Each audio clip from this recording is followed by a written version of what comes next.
A'udzubillahi minasyaitonirrajim. Bismillahirrahmanirrahim. Assalamualaikum warahmatullahi wabarakatuh. Alhamdulillah rabbil alamin. Alhamdulillahirabbil alamin wassalatu wassalamu ala asyrafil anbiya'i wal mursalin sayyidina Muhammadin ibn Abdullah wa ala alihi wa sahbihi wa man wala.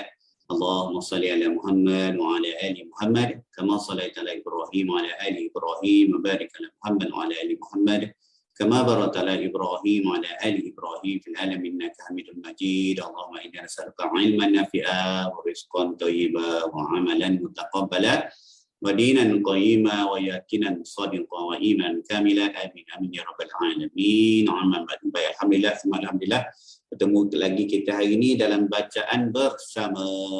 Tak ada syarah-syarahnya, bacaan bersama saja, berkongsi-kongsi bacaan pada masih lagi di surah An-Nahli muka surat 274 ayat 65 sampai 72.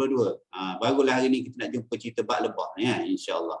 Hari ini insya-Allah kita akan diberitakan lagi dengan kalam Allah yang mulia ni, apa lagi nikmat-nikmat yang Allah kurniakan kepada kita. Ingat awal surah dulu kita dah bincang antara nama lain surah ni ialah apa dia? Apa lagi nama, satu lagi nama yang ulama bagi pada untuk surah ni selain pada An-Nahli? Siapa ingat? Nikmat. Bahasa Arabnya apa? An-ni'am. Tulis lain kali. Tulis. Tulis. Walaupun kita baca-baca bersama. Nota kecil-kecil dia tulis. Selit kat situ insya-Allah. Nak conteng kat situ pun boleh. Siapa-siapa ada kitab sendiri, conteng lah. Tak apa, Al-Quran ni boleh je conteng. Tak ada masalah. Selagi kita tidak menghina dia. Jangan lukis Doraemon kat situ pula. Ni'am, nikmat. Hari ni Allah tunjuk lagi nikmat. Tapi didatangkan nikmat tu dengan pelbagai keajaiban. Ditamsilkan dengan kejadian susu je. Bagaimana susu tu keluar. Susu keluar daripada tempat yang dekat-dekat dia boleh keluar najis. Tapi alih sikit tempat, salur lain keluar susu. Macam itulah dalam satu badan je. Samalah kita manusia, tengok perempuan boleh bagi manfaat kepada anak selama 2 tahun kalau rezeki lah. Tak kering 2 tahun bersama daripada makanan yang sama. Ada keluar najis, ada keluar susu. Begitu ada juga hayawan. Hayawan, Ustaz suka sebut hayawan. Kalau Ustaz Basik tu hayawan. Wallahu alam. Ini kita jumpa bab kebesaran Allah dipertontonkan melalui kejadian makhluk je yang dinamakan lebah. Lepas kita tengok beberapa hadis berkenaan dengan kelebihan lebah tu sendiri dan juga kelebihan madu. Wallahu alam, insya-Allah. Silakan baca. Kongsi-kongsi dulu dengan keluarga masing-masing insya-Allah.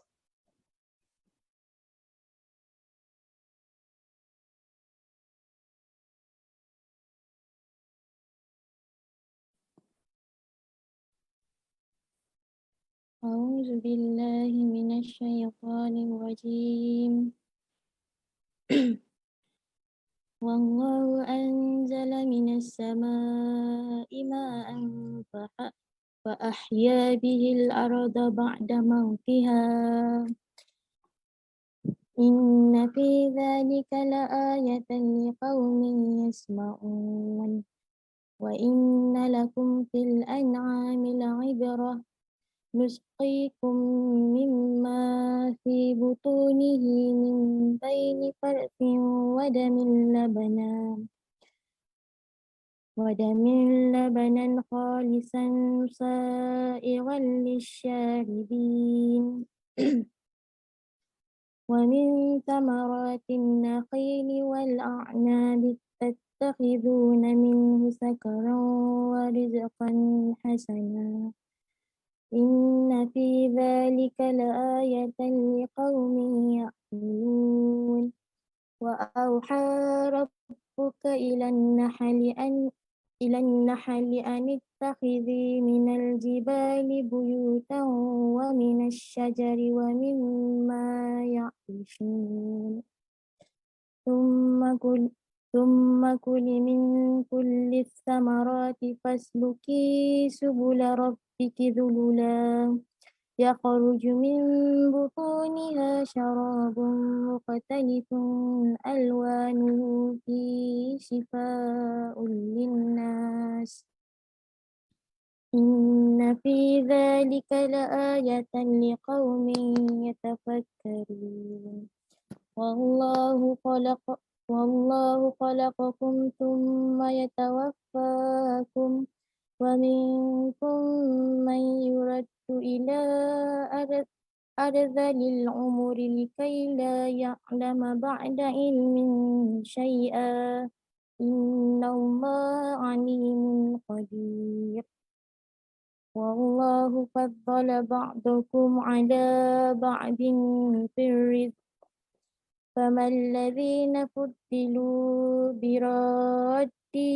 رزقهم على ما ملكت أيمانهم فهم فيه سواء أفبنعمة الله أفبنعمة الله يجحدون والله جعل لكم من أنفسكم أزواجا وجعل لكم من أزواجكم بنين وحفدة ورزقكم من الطيبات أفبالباطل يؤمنون وبنعمة الله هم يكفرون صدق الله العظيم. Terjemahan. Dan Allah menurunkan air hujan dari langit dan dengan itu dihidupkannya bumi yang telah mati. Sesungguhnya yang demikian itu benar-benar terdapat tanda-tanda kebesaran Allah bagi orang-orang yang mendengarkan pengajaran. Dan sesungguhnya pada haiwan ternakan itu terdapat pelajaran bagimu.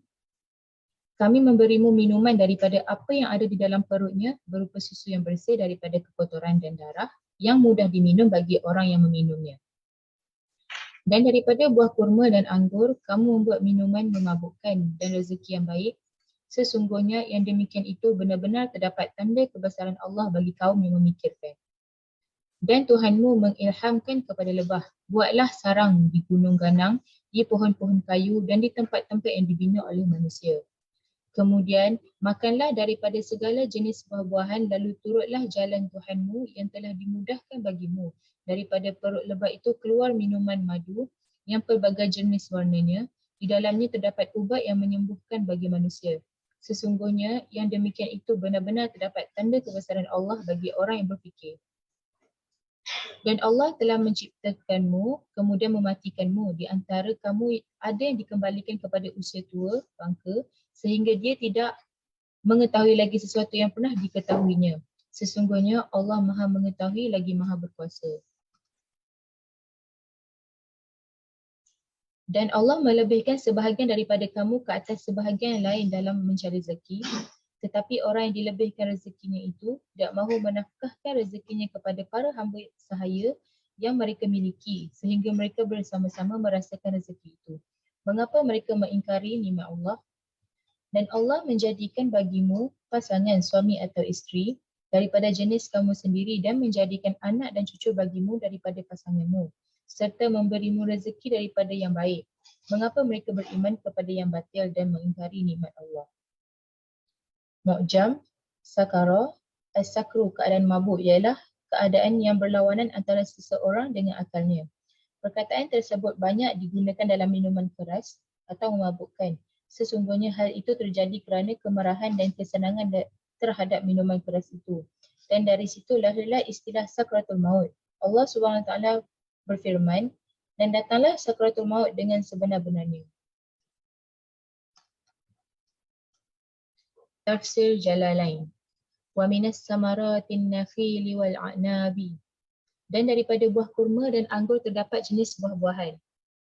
Tattakhizuna minhu sakara, yang dimaksud adalah khamar yang dapat memabukkan. Di sini lafaz muskiran disebutkan dengan memakai bentuk masdar, iaitu sakaran. Hal ini diturunkan sebelum adanya pengharaman khamar. Wa rizqan hasana, juga sebagai rezeki yang baik seperti kurma salai, anggur kering, cuka dan sirap. Inna fi zalika, sesungguhnya pada hal yang telah disebutkan itu, la ayatan, benar-benar terdapat tanda yang menunjukkan kekuasaan Allah SWT liqaumi ya'qiluna, bagi orang-orang yang berakal yang memikirkannya. Wa auha rabbuka ilan nahli, dan Rabbmu mewahyukan kepada lebah dalam bentuk ilham, anittakhizi minal jibali buyuta, buatlah sarang-sarang di bukit-bukit tempat kamu berdiam, wa minasyajari, dan di pohon sebagai tempat tinggal. Tafsir Ibn Katsir. Setelah Allah SWT menyebutkan susu, lalu dia menjadikannya sebagai minuman yang menyegarkan bagi manusia. Ia menyanjung dengan menyebut apa yang dibuat oleh manusia, iaitu membuat yang asalnya buah kurma dan anggur menjadi sebuah minuman. Juga daripada buah-buahan itu menjadi sebuah minuman yang memabukkan, yang ketika itu belum turun ayat pengharaman. Dengan demikian, Allah menyebutnya sebagai nikmat bagi mereka, iaitu firman-Nya. Dan daripada buah kurma dan anggur, kamu membuat minuman yang memabukkan. Surah An-Nahl ayat 67. Hal ini menunjukkan hukumnya boleh mengikut syariat sebelum turun syariat pengharaman. Juga menunjukkan kesamaan memabukkan antara pembuatan yang berasal daripada kurma dan anggur. Demikianlah pendapat Imam Malik, Imam Syafi'i, Imam Ahmad dan majoriti para ulama. Demikian pula hukum seluruh minuman yang dibuat daripada gandum, jagung dan madu sebagaimana terdapat dalam sunnah dengan perinciannya. Ibnu Abbas mengatakan mengenai firman minuman yang memabukkan dan rezeki yang baik, surah An-Nahl ayat 67, mabuk itu diharamkan daripada hasil buah kedua-duanya, sedangkan rezeki yang baik itu apa yang dihalalkan daripada buah kedua-duanya. Dalam riwayat lain, mabuk adalah pengharamannya, sedangkan rezeki yang baik adalah penghalalannya. Maksudnya, apa yang diperah daripada kurma dan anggur itu dapat menjadi arak atau dapat juga menjadi cuka. Dan nabis itu halal sebelum menjadi minuman keras sebagaimana terdapat dalam sunnah. Pada yang demikian itu benar-benar terdapat tanda kebesaran Allah bagi orang yang mengerti. Surah An-Nahl ayat 67. Di sini Allah menghubungkan khamar dengan sebutan akal kerana sesungguhnya akal itu anugerah paling mulia bagi manusia. Oleh sebab itu, Allah mengharamkan bagi umat ini minuman yang memabukkan kerana untuk memelihara akalnya. Yang sehubungan dengan ayat ini, kurma dan anggur, terdapat di surah lain iaitu firman-Nya, dan kami jadikan padanya di bumi itu kebun-kebun kurma dan anggur dan kami pancarkan padanya beberapa mata air agar mereka dapat makan daripada buahnya dan daripada hasil usaha tangan mereka. Maka mengapa mereka tidak bersyukur? Maha suci Allah yang telah menciptakan semuanya berpasang-pasangan, baik daripada apa yang ditumbuhkan oleh bumi dan daripada diri mereka sendiri, maupun daripada apa yang tidak mereka ketahui. Surah Yasin ayat 34 hingga 36. Riyadus Salihin. Daripada Abu Hurairah radhiyallahu anhu, Nabi SAW didatangi seseorang yang minum khamar. Lantas baginda berkata, pukullah dia. Abu Hurairah berkata, maka di antara kami ada yang memukulnya dengan tangannya, ada yang memukul dengan seliparnya, dan ada yang memukul dengan pakaiannya. Tatkala selesai, sebahagian orang ada yang berkata, kiranya Allah menghinakanmu. Maka Nabi bersabda, janganlah kamu mengatakan yang demikian, janganlah kamu membantu syaitan memperdayakannya. Hadis di atas mengandungi keterangan bahawa memukul dengan tangan, selipar dan baju dipandang cukup dalam menghukum orang yang meminum khamar, arak. Selain daripada itu, tidak disukai mendoakan orang tersebut dengan doa kehinangan dan sejenisnya. Hadis Nabawi, Aisyah radhiyallahu anha berkata, Rasulullah SAW pernah ditanya tentang bid'ah, iaitu minuman keras yang dibuat daripada pati madu dan sebagai minuman yang banyak digunakan oleh penduduk Yaman. Maka Rasulullah SAW menjawab, tiap-tiap minuman yang memabukkan hukumnya haram. Hadis riwayat Bukhari. Hadis Qudsi daripada Anas radhiyallahu anhu, dia berkata, Rasulullah SAW bersabda, sesiapa yang tinggalkan khamar arak padahal ia mampu untuk meminumnya, aku akan berinya minum daripada syurga Quds. Dan siapa yang tinggalkan sutera padahal ia mampu untuk memakainya, maka aku akan berikan pakaian daripada syurga Quds. Hadis riwayat Al-Bazar. Allahu a'lam. Baik, alhamdulillah, summa alhamdulillah. Kita ambil beberapa manfaat daripada nusrat ni. Pertamanya, dia bertontonkan kepada kita lagi kebesaran Allah yang datang daripada berbagai perkara. Daripada binatang ternakan, daripada tumbuh-tumbuhan dan sebagainya. Ya. Tengok daripada, macam saya kata tadi, daripada badan yang sama boleh keluar najis, boleh keluar manfaat. Ajaibnya daripada situ pun tak terbuat dah. Tak dicipta oleh manusia satu benda tubuh badan biological yang boleh sama seperti biological composition yang Allah buat. Nak buat lalat pun kita tak boleh nak buat lalat pun tak boleh. Apatah lagi nak buat manusia yang kompleks ni kan. Pada lidah kita pun susah kita nak replicate sensori yang ada pada lidah kita. Itu satu. Jadi Allah tunjukkan kat sini pada dia punya kebesaran melalui nikmat-nikmat yang diberikan daripada tumbuh-tumbuhan dan sebagainya. Satu. Keduanya dimaklumkan juga kepada kita ada perkara-perkara tu yang asalnya nikmat tapi kalau salah guna dia boleh menjadi mudarat. Boleh jadi mudarat. Contohnya tumbuh-tumbuhan yang telah diolah menjadi minuman. Perahan halal, cuka halal. Tapi kalau olah jadi arak, hukum asalnya masih harus. Kat sini kita jumpa An-Nahli ni, hukum asalnya masih harus. Tetapi ada mudarat dia kat situ. Dalam An-Nahli ni kita jumpa ayat Allahumma shalli ala Muhammad. Dan daripada buah kurma dan anggur kamu membuat minuman memabukkan dan rezeki yang baik. Antara dua tu. Satu yang memabukkan, satu boleh dapat rezeki yang baik. Jadi pilih. Pilih. Tapi masa ni tak jatuh haram lagi. Belum jatuh haram. Beberapa fasa pengharaman ataupun hukum Allahumma shalli ala Muhammad. Arab ni Arab. Pertama kita tengok dalam surah An-Nahl ni belum lagi pada masa ni. Tak salah tengok nota saya lah. Saya ada ni belum lagi haram. Kemudian barulah turun Al-Baqarah ayat 209. Kita tengok Al-Baqarah ayat 209. A'udzubillahi minasyaitonir rajim. Yas'alunaka 'anil khamri wal maisir. Mereka menanyakan kepada kamu Muhammad tentang khamar dan judi. Qul fihima ithmun kabir wa manafi' linnas. Allahumma salli. Katakanlah pada keduanya terdapat dosa besar dan beberapa manfaat bagi manusia. Tetapi dosanya lebih besar daripada manfaatnya dan mereka menanyakan kepadamu tentang apa yang harus mereka infakkan. Ada cerita infak macam tu ada mudaratnya kat situ. Kemudian turun ayat seterusnya, ayat An-Nisa ayat 43. Masa ni ada masalah antara sahabat-sahabat tu sebelum solat dia minum arak. Dia minum arak jadi masa solat tu dia mabuk. Dia tak sempurna solat dia. Turun ayat. Wahai orang beriman, a'udzubillahi minasyaitonir rajim, ya ayyuhallazina, ini An-Nisa ayat 43 Ya ayyuhallazina amanu la taqrabus salat. Taqrabus salat wa antum sukara. Wahai orang yang beriman, janganlah kamu mendekati solat ketika kamu dalam keadaan mabuk. Sampai hatta ta'lamu ma taquluna wala junuban illa abiri sabil. Termasuk bab lain lah. Wahai orang yang beriman, janganlah kamu mendekati solat ketika kamu dalam keadaan mabuk sampai kamu sedar apa yang kamu ucapkan. Macam tu. Masa ni tak boleh nak semayang, sebelum nak semayang jangan mabuk. Kemudian ni asbab kebesaran daripada Sayyidina Umar, minta Allah turunkan ketetapan berkenaan dengan arak ni. Macam mana ni? Halal ke haram ni macam mana ni? Putuskanlah terus. Ni antara satu kebesaran, saya lupa dah manaqib kot orang panggil kan. Kebesaran Sayyidina Umar atas asbab Sayyidina Umar Al-Khattab turun beberapa wahyu. Antaranya ni lah. Turun wahyu ayat Al-Maidah ayat 90 penutup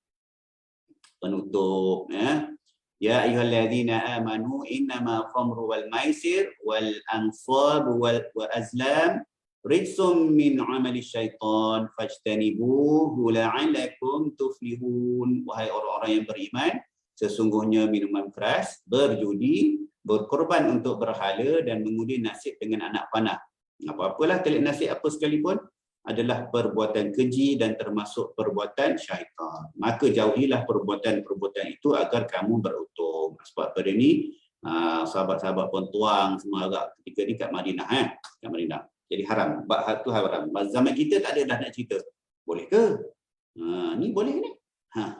Jangan. Begitulah ayat Quran ni kita tak boleh ambil sepatah-sepatah, sepotong-sepotong, tak boleh. Hadis-hadis pun begitu. Perlu dilihat dari secara keseluruhan bahawa kita faham apa dia syariat yang Allah nak turun kepada kita.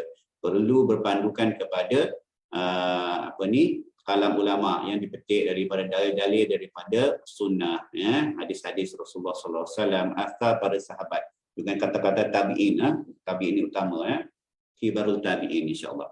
Baik, itu bab agak. Kemudian barulah kita jumpa asbabun nuzul. Turunnya ayat ni dinamakan, bukan ayat ni lah, surah ni dinamakan lebah sebab ayat 68, 69 tu lah. Turun lebah. Ulama masa menamakan ni, namakanlah lebah.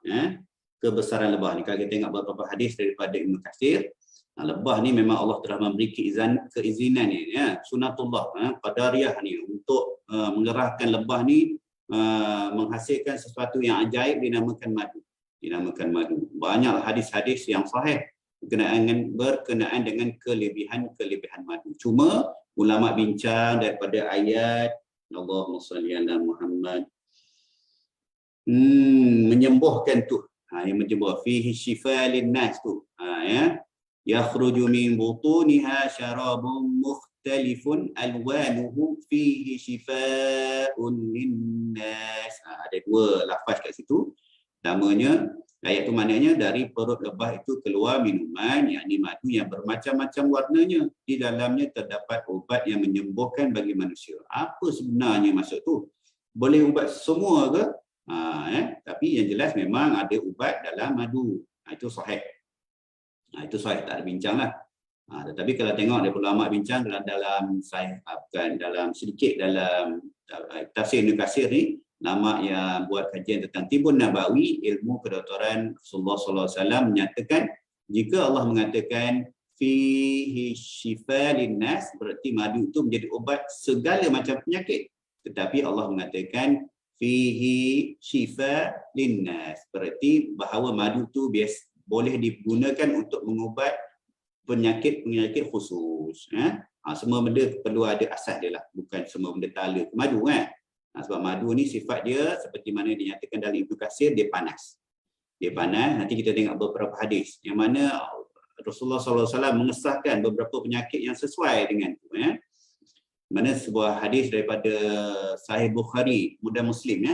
Hadis ni riwayat Abu Sa'id Al-Khudri radhiyallahu anhu, bahawasanya ada seorang yang datang kepada baginda Rasulullah SAW, lalu orang itu berkata, ini matan hadis, sesungguhnya saudaraku sakit perut, maka beliau bersabda, berilah dia minum madu. Kemudian orang itu pergi dan memberinya minum madu. Setelah itu orang tersebut datang dan berkata, ya Rasulullah, aku telah memberinya minum madu dan dia tidak bereaksi kecuali bertambah parah. Makin parah tak pada minuman yang pertama. Maka beliau berkata, pergi dan beri dia minum madu lagi. Kemudian orang itu pun pergi dan memberinya minum madu. Setelah itu orang tersebut datang lagi dan berkata, ya Rasulullah, dia semakin parah. Maka Rasulullah SAW bersabda, maha benar Allah dan perut saudaramu lah yang berdusta. Pergilah dan beri dia minum madu. Kemudian dia pun pergi dan memberinya minum madu hingga akhirnya saudaranya itu sembuh. Jadi pada dalam peristiwa ni, dalam hadis ni, seorang sahabat tu, kawan dia tu sakit perut. Dia bagi pertama kali tak jadi, kedua makin parah, ketiga Rasulullah kata sebenarnya memang perut itulah yang belum bersedia lagi kot. Berdusta, apa maksud berdusta tu wallahu a'lam, maksud dia memang dalam madu tu ada penyembuhnya tapi belum kena masa lagi. Akhirnya sahabat tu sembuh. Jadi ulama-ulama yang mengkaji bahagian ini mengatakan pada perut orang itu terdapat banyak endapan sisa-sisa makanan toksik lah, dan diberi suapan madu yang pada dasarnya panas. Maka toksik-toksik itu, endapan kotoran itu terlepas dan segera terdorong keluar toksik itu daripada badannya. Wallahu a'lam. Itu bab madu. Dan ada hadis-hadis lain lagi berkenaan dengan beberapa perubatan-perubatan dalam Islam yang mana ada yang dilarang. Tak semua perubatan yang dulu dilakukan tapi Rasulullah benarkan.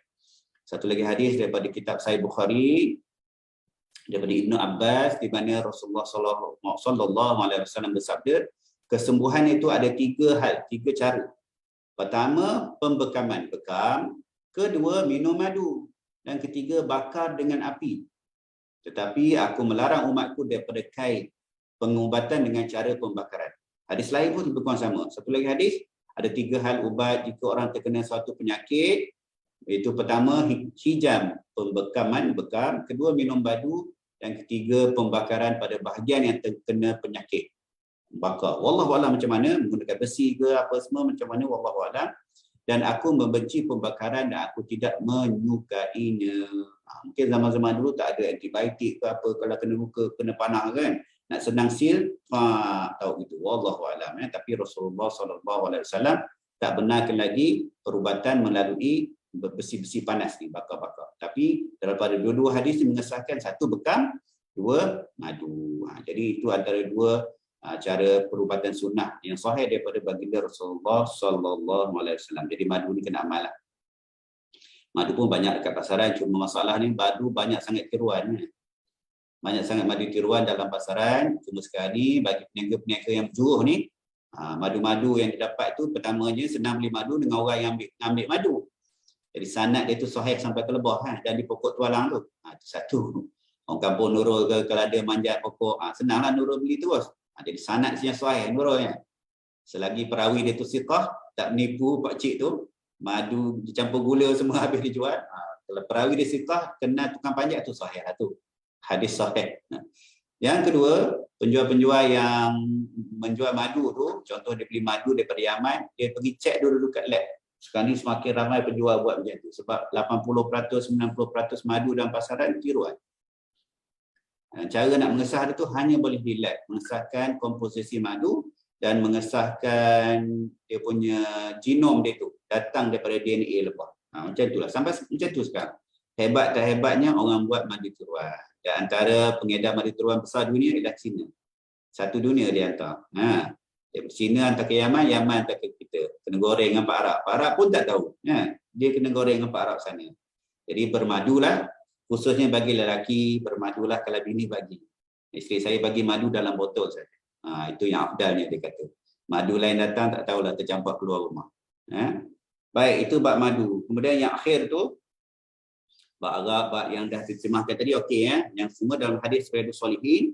Hadis Riyadhus Shalihin itu mengatakan adab dalam mana kita nak menghukum orang sekalipun. Itu dia adab tu. Kena ambil bab tu. Bab tu. Satunya, nak menghukum dia tu ada tata cara dia. Bukan boleh ambil rotan macam orang sebat dekat penjara tu. Siap. Dengar orang keluar penjara cerita kan. Siapa nama Allahumma salli ala Muhammad, penyanyi tu. Allahumma salli ala Muhammad. Dia kena 6 ke berapa dia cerita tu. Saya dengar bab tu je lah.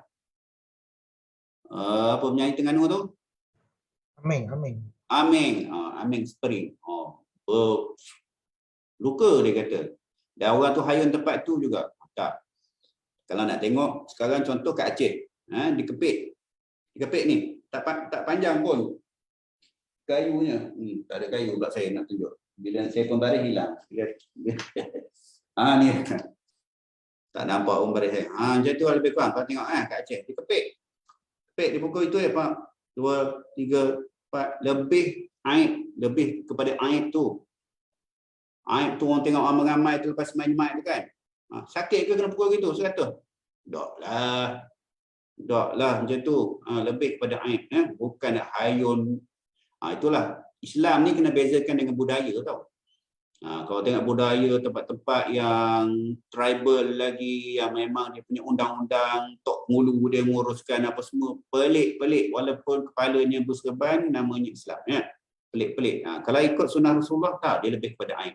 Dan jangan cela pula tu.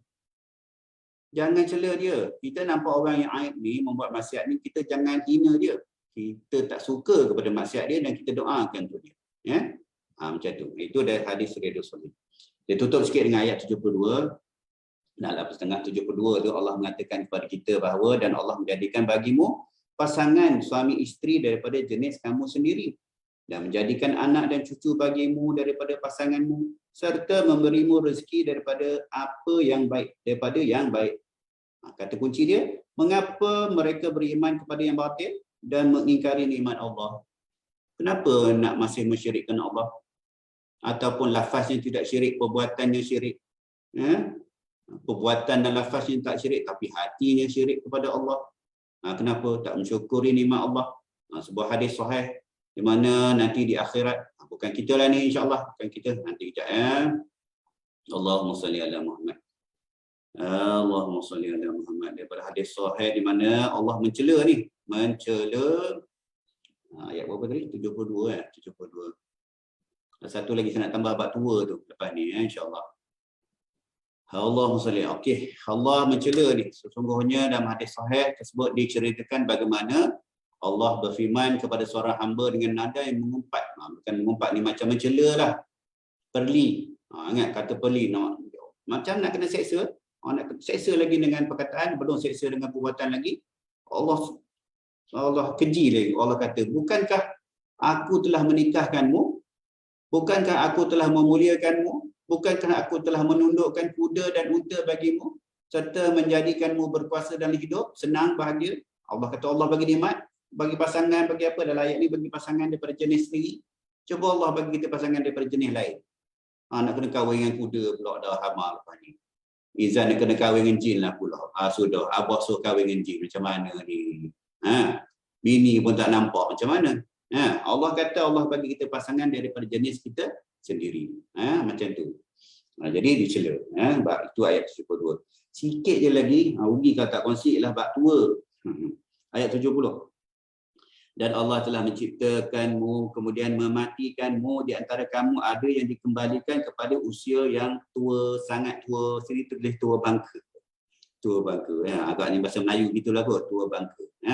Jadi ada sebuah hadis di mana Rasulullah SAW berdoa supaya kita ni taklah sampai masuk kepada kategori nyanyuk. Nyanyuk. Sebab nyanyuk ni susah. Nyanyuk ni susah di kita, susah kepada ahli keluarga yang menjaga kita. Tapi nyanyuk juga menjaga orang tua nyanyuk kan. Dari satu sudut nikmat. Nikmat kepada anak yang benar-benar soleh solehah yang menjaga. Anak kunci syurga ialah menjaga ahli keluarga yang tua. Tapi boleh jadi flip of the coin juga, na'udzubillah. Disebabkan tuanya ibu bapa dia tu nyanyuk dan sebagainya, anak tak jaga adab dengan ibu bapa. Kita ni nak cakap pun tak boleh. Apatah lagi maki hamun, tendang terajang dan sebagainya, menzalimi orang tua walaupun dia dah nyanyuk. Sebuah hadis mana Rasulullah SAW, hadis ni saya rasa dalam Hisnul Muslim ada. Hisnul Muslim ada, tapi muda-muda ni pun boleh amal dalam hadis bab ni. Satu bab, a'udzubika minal bukhli wal kasal. Aku berlindung kepada dirimu daripada sifat kikir dan malas. Itu kita biasa. Yang ambil ni, wal hawarimi wal harami wa arzalil umur. Wal harami wa arzalil umur. Pada masa tua dan umur yang paling lemah. Maksud dia tua sangatlah tu nyanyuk. Minta jauh daripada sifat nyanyuk. Minta jauh daripada sifat nyanyuk supaya tidaklah menjadi fitnah kepada anak-anak kita besok. Supaya kita hujung usia kita pun kita boleh beribadah dengan sempurna. Harap-harap gitulah. Kita semayang, kita ngaji, kita duduk, berzikir, kita jalan. Macam itulah kita harapnya hidup kita. Wallahu a'lam. Itu sedikit sebanyak perkongsian kita hari ini. Dah terlajar sikit, minta maaf. InsyaAllah besok kita sambung bab tanda-tanda kebesaran Allah Subhanahu Wa Taala pada manusia ayat 73 sampai 79. Beberapa muka surat ni banyak lagi menceritakan pasal an-ni'am, kebesaran-kebesaran Allah. InsyaAllah. A'udzubillahi minasyaitonirrajim. Bismillahirrahmanirrahim. Allahumma faqihna fid-din. اللهم فقهنا في الدين وعلمنا تعظيم واهدنا الصراط المستقيم صراط الذين أنعمت عليهم من النبيين والصديقين والشهداء والصالحين وحسن أولئك رفيقا يا أرحم الراحمين اللهم إنا نسألك العفو والعافية في الدنيا والآخرة اللهم إنا نسألك العفو والعافية في الدنيا والآخرة اللهم إنا نسألك العفو والعافية في الدنيا والآخرة غفر لنا ولهم برحمتك يا أرحم الراحمين والحمد لله رب العالمين. InsyaAllah kita jumpa lagi besok. Panjang umur, sihat tubuh badannya. Wabillahi taufiq wa hidayah. Assalamualaikum warahmatullahi wabarakatuh. Subhanakallah wa bihamdika asyhadu an la ilaha illa anta astaghfiruka wa atubu ilaik.